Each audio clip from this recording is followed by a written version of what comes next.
Thank you for making it possible for me to say a couple of words about Jane and what she meant to me. Just a couple of words.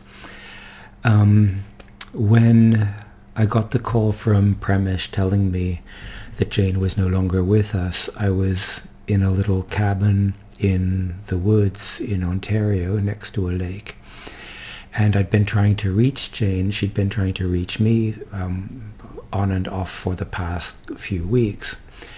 And every time I got a missed call on WhatsApp from Jane, she would leave a very simple text message for me. It just said, Jane, ! No capitals, just Jane! ! And knowing how much those few letters had cost her in achieving over the past year, it was really very, very precious to me to hear from her like that. But I wanted to also share a small anecdote.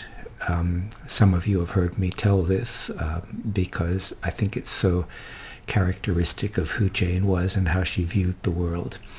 Her unique humor and her sharp intellect.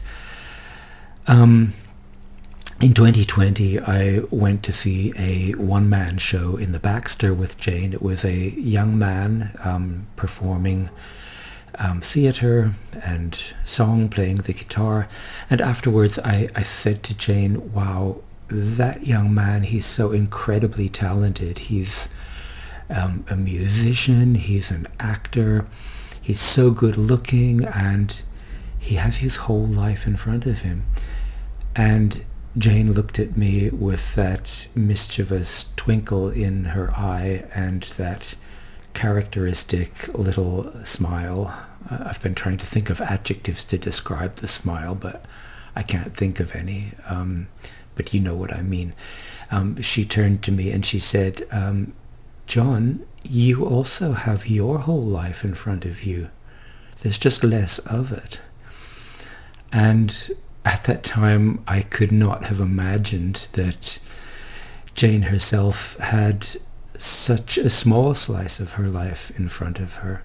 But the legacy that she's left us, the way she's touched all of us, is so incredibly intense that it seems like this small slice of life that Jane shared with us is just so much bigger, just so much more, and I treasure every single moment I spent with her.